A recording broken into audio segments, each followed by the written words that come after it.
आदर, अदाब, अभिनंदन, आभार मेरे दोस्तों, भाइयों, बहनों, झांसी और बुंदेलखंड के मेरे सुनने वालों, मुझे चाहने वालों, आप सबका मेरे दो बातें आमने-सामने हर रविवार शाम 5 बजे लाइव शो झांसी बाज़ार फेसबुक पेज के ऊपर पर आने के लिए बहुत-बहुत धन्यवाद और आपका ढेर सारा स्वागत।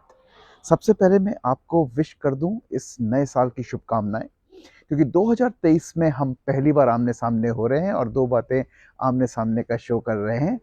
और आज का शो करना बहुत ज़रूरी था, क्योंकि सेलिब्रेशंस ख़त्म नहीं हुई हैं। इस साल की सेलिब्रेशंस कल से शुरू होने जा रही हैं। पूछिए कैसे? वो ऐसे कि 15 अगस्त 2015 में हमारे प्रधानमंत्री ने बोला था कि हम अब जो देश बनने जा रहा है वो स्टार्टअप्स का देश बनने जा रहा है, और स्टार्टअप इस देश की रीढ़ की हड्डी होगी। क्योंकि जब आज़ादी के अमृत महोत्सव हम बना रहे थे 75वें साल में, तो उसके बाद 100वें साल में जब हम जाएंगे तो $5 ट्रिलियन इकोनॉमी बनाने में स्टार्टअप इंजन सबसे ज़्यादा आगे होगा। और इसी वजह से कल है 16 जनवरी 2023, जो कि है हमारा नेशनल स्टार्टअप डे। तो कहने का मेरा मतलब ये है कि कल हम अपना 7वां नेशनल स्टार्टअप डे बनाएंगे, क्योंकि ये स्टार्टअप डे जो है 16 तारीख जनवरी की 2016 से बनना शुरू हुई थी। तो अब स्टार्टअप क्या है? ये basically act of starting a new practice और ऑपरेशन इज अ स्टार्टअप। अब इस स्टार्टअप में क्या क्या होता है, क्या डिटेल्स क्या होती है इस स्टार्टअप की, why do we need a startup, क्यों हमें स्टार्टअप की जरूरत है इस देश को, और how to setup a startup, भैया स्टार्टअप कैसे लगाना है, और सबसे ज्यादा जरूरी इसके बेनिफिट्स क्या हैं। ये सब बातें आज हम अपने झांसी बाजार के फेसबुक पेज पे लाइव शो दो बातें आमने सामने के ऊपर अभी करेंगे। लेकिन करने से पहले आपको जैसे मालूम ही है, हमारा प्रायोजक शो होता है और हमारे स्पॉन्सर्स जो हमें प्रोत्साहन देते हैं झांसी बाजार के सामने इतनी अच्छी अच्छी बातें लेकर के आने के लिए, जो पूरे देश में तब्दीली ला रहे हैं, वो सारी चीजें हम अपनी झांसी और बुंदेलखंड की जनता को बता पाए। इस चीज के लिए हमें स्पॉन्सर करते हैं रत्ना लेजर डेंटल क्लिनिक के डॉक्टर रजत मिसूरिया, डॉक्टर अर्चना मिसूरिया। झांसी और बुंदेलखंड की जो एक तंबाकू खाने की बहुत आदत है, जिसकी वजह से उनको मुख कर्क रोग का शिकार होना पड़ता है और ये एक बहुत ही ज़्यादा बड़ी बीमारी बनती जा रही है, उसका तजुर्बा डॉक्टर रजत मिसूरिया के पास है। और जिस किसी को भी अपने मुंह कम खुलता है और वो तंबाकू खाते हैं, तो उनको जाकर उनसे फौरन मिलना चाहिए, क्योंकि ये मुख कर्क रोग का मुख्य मुख्य आपका पहचान होती है। और इसलिए आपको उनसे जाकर के समझना चाहिए, उनसे इलाज शुरू करवा लेना चाहिए, बहुत ज़रूरी है। इसके साथ साथ अगर आपको अपना डेंटल इम्प्लांट करवाना है, या रूट कनाल ट्रीटमेंट करवाना है, या फिर आप अपना जॉ लाइन और नोज़ बोन को भी ठीक करवा के एक अच्छी सी स्माइल लाना चाहते हैं चेहरे पे, तो भी आप रत्ना लेजर डेंटल क्लिनिक में डॉक्टर अर्चना मिसूरिया, डॉक्टर रजत मिसूरिया से मिल सकते हैं। उनको खुशी होगी आपको मदद करने में, आपको आपकी परेशानी को निदान देने में। उनके परामर्श पर आपको मिलेगा 15% डिस्काउंट, अगर आप नीचे दिए गए नंबर पे कॉल करते हैं और अपॉइंटमेंट फिक्स कराते हैं। तो देर ना करें, फौरन इस वीडियो को देखें। डिस्क्रिप्शन में मेरा नंबर, उस पर झांसी बाजार का जो नंबर दिया हुआ है वो होगा, उस पर कॉल कीजिए, अपॉइंटमेंट फिक्स कराइए, 15% का डिस्काउंट परामर्श शुल्क पर पाइए, और फौरन अपनी बीमारी को जाकर के उनसे डिस्कस कीजिए। तो अब चलते हैं स्टार्टअप सेलिब्रेशन डे पर, नेशनल स्टार्टअप डे पर। तो स्टार्टअप्स आज का मायने क्यों रख रहा है इतना? क्योंकि देखिए, हमारे प्रधानमंत्री का कहना है कि अभी भी 50% इंडिया की विविधता के चलते 50% स्टार्टअप शुरू होने होंगे, जो कि टीयर बी और टीयर सी सिटी से निकल के आएंगे। तो सोच वहां तक उनकी जा चुकी है, जहां उनका कहना यह है कि आज अगर हम देखें, department of personal department of promotion of industry and internal trade, DPIIT, जो आंकड़े देता है, उसके हिसाब से 60,000 से ज़्यादा स्टार्टअप्स रजिस्टर हो चुके हैं। और उसमें अगर आप देखें, 60,000 से ज़्यादा स्टार्टअप्स रजिस्टर हो चुके हैं इंडिया में। इसमें अगर आप देखेंगे, अराउंड 6,000 से ज़्यादा कुछ होंगे आईटी सेक्टर के स्टार्टअप्स, इसके साथ साथ आपका 3,500 से ज़्यादा, 4,000 से ज़्यादा हैं आपके हेल्थ स्टार्टअप से रिलेटेड। इसके साथ साथ अगर आप देखें 2-2,500 से ज़्यादा हैं एग्रीकल्चर टेक पे स्टार्टअप। और इसके साथ साथ अगर आप देखें finance tech, health tech, clean tech, edu tech, इसके साथ साथ मीडिया टेक और एग्रीकल्चर टेक, और आपके इसके साथ साथ आपका फूड टेक और क्लीन टेक और स्पेस टेक, इन सब चीज़ों में लेकर के स्टार्टअप्स रजिस्टर हो रहे हैं। तो स्टार्टअप्स इज द फ्यूचर, और इसी के चलते प्रधानमंत्री जी ने स्टार्टअप्स को शुरुआती फंड में कोई दिक्कत ना आए और उनको शुरुआत करने में कोई दिक्कत ना हो, पिछले साल ही स्टार्टअप इंडिया ने सीड फंड सीड फंड जो 1,000 करोड़ का उन्होंने रखा है उसको भी लॉन्च किया, जिसमें उनका कहना है कि ये फंड जो लोग स्टार्टअप शुरू कर रहे हैं उनकी मदद में आ सकता है, उनको ग्रो करने के लिए, उनको बढ़ाने में काम आएगा। तो उन्होंने एक स्टार्टअप सीड फंड शुरू किया है जो कि 1,000 करोड़ का कॉर्पस है, जहां आप जाकर के उसका फायदा उठा सकते हैं। इसके साथ साथ फंड्स ऑफ फंड में जो 10,000 करोड़ रखा है, जिसमें से शायद अब शायद 8,600 या 8,400 करोड़ ही बचा है, क्योंकि काफ़ी सारे सेटअप्स अभी तक 250 के आसपास स्टार्टअप्स को फंडिंग की जा चुकी है। तो देखिए कितना ज़्यादा हमारा देश आगे बढ़ चुका है कि 250 से ज़्यादा स्टार्टअप्स को फंड करा जा चुका है, 1,600 करोड़ की फंडिंग हो चुकी है। फंड्स ऑफ फंड्स जो प्रोग्राम है उनका, उसके अंतर्गत के चलते, जिसमें LIC सबसे बड़ी भागीदारी है उनकी। और ये समझ लीजिए कि अभी अभी मतलब 2 से 51 स्टार्टअप्स 1,400 करोड़ लेकर के आगे बढ़ चुके हैं, और 8,600 करोड़ फंड्स ऑफ फंड में रखा है और आने वाले स्टार्टअप्स को यूज करने के लिए। इसके साथ साथ 1,000 crore seed funding startup India को प्रधानमंत्री जी ने दे दिया है कि आप जो बढ़ रहे हैं उनको जो जरूरत है उनको पूरा कीजिए। तो स्टार्टअप्स पे कितना जोर है प्रधानमंत्री का, ये समझने की बात होगी। और उनका यही कहना है कि आने वाले जो 100 हमारा सेलिब्रेशन होगा उसमें $5 ट्रिलियन की इकोनॉमी बनाने में स्टार्टअप सबसे आगे होंगे। तो अब बात करते हैं कि भाई ये व्हाट इज स्टार्टअप, स्टार्टअप क्या है। देखिए स्टार्टअप जो है basically it's an related to innovation, development and improvement of processes, products or services in alignment to make it a new identity called startup। तो अगर मैं इसको थोड़ा सा बताऊं आपको, तो स्टार्टअप चीज होती है कि आपका कोई प्रॉब्लम है जो मास में है, जो आप आइडेंटिफाई करते हैं, जो मास में प्रॉब्लम है, काफी लोगों को प्रभावित करती है, उस प्रॉब्लम को पकड़ा जाता है और उस पर सोल्यूशन बनाया जाता है। सोल्यूशन जो मासेस को हेल्प कर, सोल्यूशन निकाल के लाना पड़ता है बाहर। इसके साथ साथ इस प्रोसेस में टेक्नोलॉजी का उपयोग होना चाहिए, जिसमें टेक्नोलॉजी आसान बनाए उसके सॉल्यूशन को अप्लाई करने में, और उसकी टेक्नोलॉजी एम्प्लॉयमेंट, प्रॉब्लम सोल्यूशन, और साथ साथ वो स्केलेबल होना चाहिए, यानी कि काफ़ी दिनों तक वो सोल्यूशन रहे, उस पर आप बिजनेस बिल्डअप कर सको, ये भी बहुत ज़्यादा ज़रूरी है। तो हम इसको स्टार्टअप कहते हैं। डिफरेंस बिटवीन स्टार्टअप और रेगुलर बिजनेस में क्या है? रेगुलर बिजनेस स्लो चलता है, उसमें कोई इनोवेशन की जरूरत नहीं है, वो एक पीढ़ी दर पीढ़ी बिजनेस चला आ रहा है, वो इस हिसाब से चलेगा, ट्राइड एंड टेस्टेड फार्मूला है, कोई रिस्क नहीं है, या है रिस्क बिजनेस में होता है लेकिन काफी हद तक मिटिगेट कर लिया गया है। इनोवेशन और रिसर्च, या जिसे पैशन कहते हैं, या सॉल्यूशंस लेके आना, ये काम होता है स्टार्टअप बिजनेसेस का। और स्टार्टअप बिजनेसेस बहुत तेजी से ग्रो करते हैं बिकॉज ये ओपन होते हैं इन्वेस्टमेंट के लिए। रेगुलर बिजनेस में इन्वेस्टमेंट्स नहीं आते बिकॉज आपके फैमिली बिजनेस होता है वो।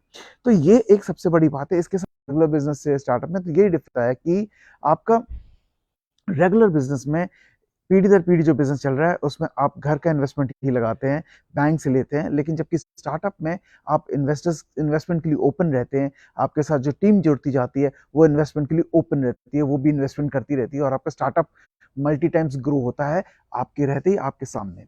तो ये तो हो गया स्टार्टअप क्या होता है। Startups are open for investors. तो स्टार्टअप का एक चीज ये भी है कि आपका एक जन या ग्रुप ऑफ पीपल मिलकर स्टार्टअप बना सकते हैं, और ये एक प्राइवेट लिमिटेड कंपनी हो सकती है, या पार्टनरशिप कंपनी होती है, LLP भी हो सकती है, लिमिटेड लायबिलिटी पार्टनरशिप कंपनी भी हो सकती है।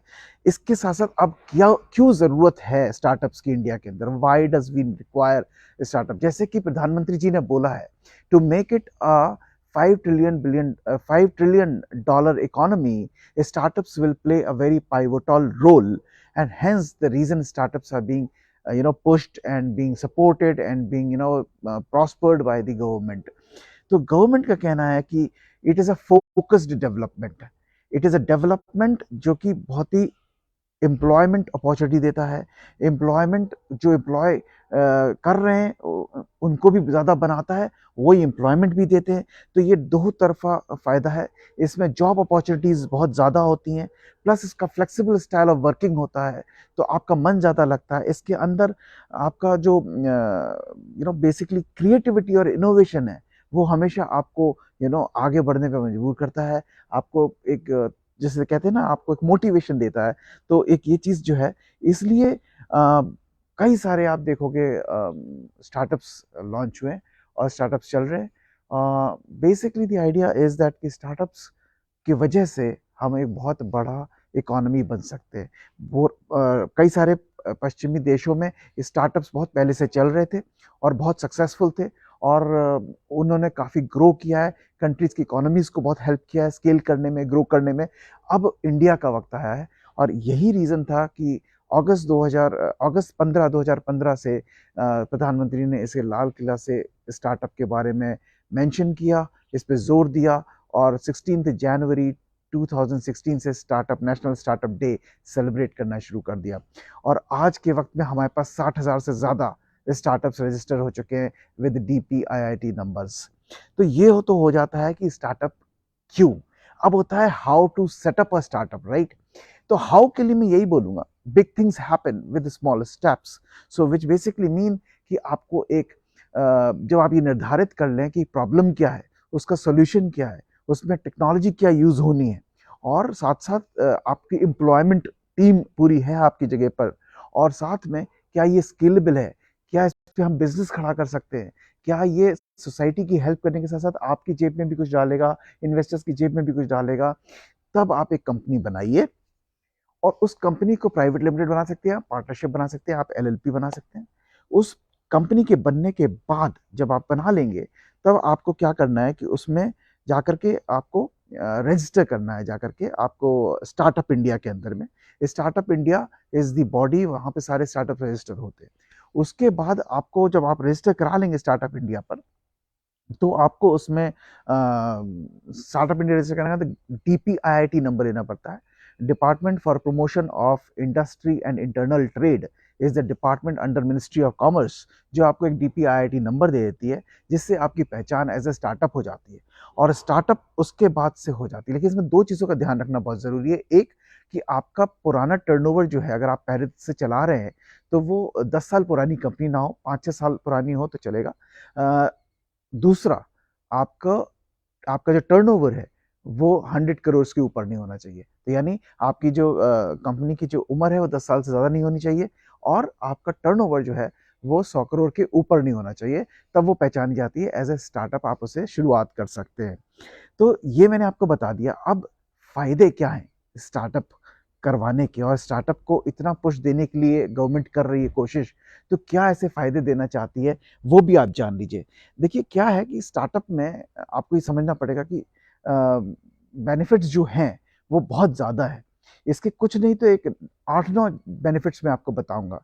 एक तो GEM स्टार्टअप रनअवे जो होता है, गवर्नमेंट ई-मार्केट प्लेस जो है, उसमें आपकी पारदर्शिता होती है। अगर आप DPIIT का रजिस्टर करने के बाद फॉर्म भरते हैं, तो आप उसमें पार्टिसिपेट कर सकते हैं। आपका आपका जो स्टार्टअप है उसके बारे में बात होती है, उसके बारे में लोग जानते हैं और वहाँ आपको काफ़ी चीज़ों का प्रमोशन करने का आपको फ़ायदा मिलता है। तो ये एक चीज़ है आपको जब आप एज अ स्टार्टअप रजिस्टर करते हैं। सेकंड अगर मैं बेनिफिट आपको बता सकूँ तो वो ये है कि 3 साल तक, फ्रॉम द फर्स्ट 10 ईयर्स, 3 साल तक आपको पूरा का पूरा टैक्स एग्जेम्प्टेड होता है। जी हाँ, तो यानी ये एक टैक्स रिलीफ, टैक्स एग्जेम्पशन है। फ्रॉम द 10 ईयर्स, जो फर्स्ट 3 ईयर्स होते हैं, आपको टैक्स एग्जेम्पशन फाइल करना होता है, आपको टैक्स का पूरी बचत होती है।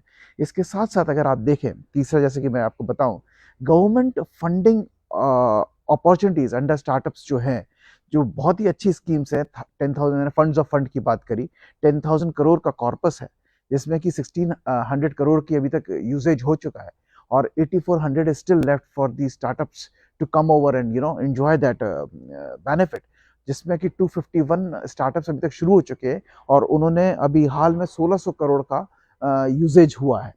तो ये एक बहुत अच्छी बात है। इसके साथ साथ आपको चौथा बेनिफिट है कि आपको आईपीआर गवर्नमेंट फी में कंसेशन मिलता है। अब आईपीआर गवर्नमेंट फी कंसेशन क्या है? जैसे कि आपका कोई ट्रेडमार्क लेना है तो उस ट्रेडमार्क में आपको 50% की रिबेट मिलेगी। जैसे कि आप पेटेंट कराना चाहते हैं अपनी कोई टेक्नोलॉजी, तो उसमें 80% का आपको रिबेट मिलेगा। तो ये सारी चीज़ें आपको फ़ायदा मिलता है।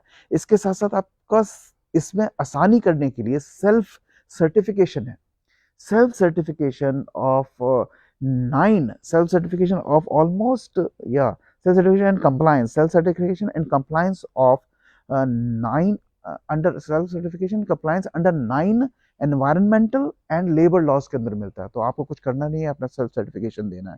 तो ये एक बहुत बड़ा फायदा है। इसके साथ साथ नेटवर्किंग होती है with all other startups of the country, जहां आपको कम पैसे में आपका दूसरा स्टार्टअप भी आपका सहयोग कर सकता है आपके बिजनेस में हेल्प करने के लिए। आप किसी की मदद कर सकते हैं तो आपको काम भी मिलता है और पैसा भी आप कमा सकते हैं। तो ये भी एक फ़ायदा मिलता है उसके through. Participation various government assistance innovation solutions, इसके चलते अगर आप देखें एनआरआई फंडिंग आपके उसमें बड़े आसानी से हो सकती है, फॉरेन फंडिंग आपके उसमें आसानी से हो सकती है। ये एक बहुत बड़ा फ़ायदा देती है सरकार। इसके साथ साथ आपको जीएसटी में रिबेट मिलता है जो आपको स्टेट गवर्नमेंट दे देती है। तो ये भी एक बहुत बड़ा फायदा है। इसके साथ साथ अगर आपका बिजनेस भगवान ना करे नहीं चला तो आप इजी वाइंडिंग अप कर सकते हैं under the insolvency code and bankruptcy code of 2016। तो वो भी एक बहुत अच्छा, 3 महीने के अंदर आपका 90 डेज के अंदर आपका स्टार्टअप का बंद भी कर दिया जाएगा, कोई आपको दिक्कत नहीं आएगी। तो ये सारी चीजें अगर आप देखें आपको इसमें मिलती हैं स्टार्टअप के बेनिफिट्स में। So my point to tell you is this कि startups is the way to go. We are very privileged that we have in Jhansi 2 startups now to support you. Yani startups in 2 incubation centers now to support all the startups of Jhansi. One is the Bundelkhand Innovation and Incubation Center Foundation. ये है, और दूसरा हमारा Rani Jhansi incubator for sustainable entrepreneurship है। तो दोनों ही हमको startups को मदद करने में आगे बढ़ रहे हैं और बहुत तेज़ी से मदद कर रहे हैं। दोनों की टीम्स चाहती हैं झांसी से अच्छे अच्छे रिजल्ट सामने आए। तो Rani Jhansi incubator for sustainable entrepreneurship जो है स्मार्ट झांसी प्राइवेट लिमिटेड के अंदर में आता है, Jhansi smart city private limited के अंदर में आता है, जिनके सीईओ मिस्टर पुलकित गर्ग हैं जो कि म्युनिसिपल कमिश्नर नगर आयुक्त भी हैं। और उनका मैंने इंटरव्यू किया है, आप चाहें तो मेरे लिंक आएगा अभी स्क्रीन पे कहीं या डिस्क्रिप्शन में जाकर के आप उनका भी इंटरव्यू दे सकते हैं, जिन्होंने समझाया है कि स्टार्टअप को किस तरह से हम मदद करना चाहते हैं, कैसे हम झांसी में स्टार्टअप्स के लिए हैकाथॉन किया उन्होंने लास्ट ईयर, और इस साल भी एक्टिविटीज़ उनकी जारी रहेंगी।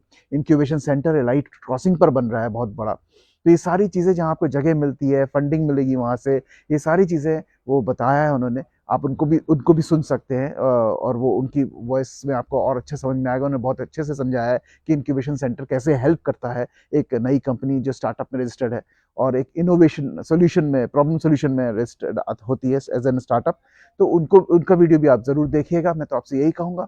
और समझने की कोशिश कीजिए कि Jhansi we are fortunate, that's what I am saying, कि झांसी बहुत लकी है आज के वक्त में कि दो incubation centres are here to help the youth of Jhansi. तो अब मैं एज ए झांसी बाजार से मैं आपको इतना ही बोलना चाहूँगा कि हम बहुत जल्दी एक सीरीज शुरू कर रहे हैं उड़ान कह के, जिसमें हम कोशिश करेंगे कि झांसी के साथ साथ अभी हमने 3 स्टार्टअप्स को इंटरव्यू किया है।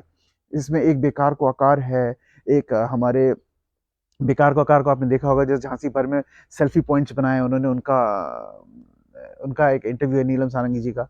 उसके साथ साथ हमने जो बुंदेलखंडी बेर होते हैं उससे बनी हुई चॉकलेट्स में अबरोज़ा जो ब्रांड है, उनका जो एक अवार्डेड स्टार्टअप है झांसी का, उनका हमने शिवानी बुद्देला जी का हमने इंटरव्यू किया है। आप उसको भी देख सकते हैं, सब के लिंक मैं आपको दे दूंगा। ऐसी सोल करके हमारी एक ट्रैवल स्टार्टअप है, ट्रैवल एंड टूरिज्म के ऊपर, जो आपको रियल टाइम इंफॉर्मेशन देती है और काफ़ी सारे गैजेट्स और ट्रैवल एसेसरीज आप उनके साइट पे ही ले सकते हैं। और साथ में ही हमने उनको भी इंटरव्यू किया, जिसमें हमने इंटरव्यू किया उनको कि इन टर्म्स ऑफ कैसे आप स्केल कर सकते हैं। तो आपको इस वीडियो के देखने के बाद आप डिस्क्रिप्शन में उन सब के लिंक आपको मिल जाएगा, चाहे वो सोल का हो या बेकार को आकार का हो या भरोसा का हो या पुलकित गर्ग जी का हो, जो इन्होंने इंक्यूबेशन सेंटर के बारे में और स्टार्टअप्स को मदद कैसे करनी है उसके बारे में बात करी है। So guys, Let me all wish you a very happy 2023 along with a very, very happy uh, National Startup Day for tomorrow. Let's get some real good ideas on the table which can give a lot of value to the citizens of Jhansi and Bundelkhand or the country, and you make a whole lot of wealth out of that idea and just prosper. So उड़ान लेने के लिए तैयार हो जाइए. ये जो series में करूंगा उड़ान झांसी बाजार के ऊपर, कोशिश करूंगा आपको झांसी के स्टार्टअप और लेकर के आऊं, उनके बारे में आपको बताऊं, उनसे इंटरव्यू करवाऊं आपका, और साथ में आपको इंडिया वाइड जितने भी स्टार्टअप्स हैं जो इंटरेस्टिंग कॉन्सेप्ट्स लेके आ रहे हैं वो भी आपके साथ शेयर करूं, ताकि आप कुछ अच्छा सा इंटरेस्टिंग सा निकाल के लेकर के आए, टेबल पे रखें और उस पर पैसे बनाएं. बहुत बहुत धन्यवाद मुझे समय देने के लिए. अगले रविवार शाम 5 बजे फेसबुक झांसी बाजार पेज के ऊपर फिर से लाइव शो करेंगे, दो बातें आमने सामने, एक और नई बात को लेकर के. धन्यवाद. Thank you so much.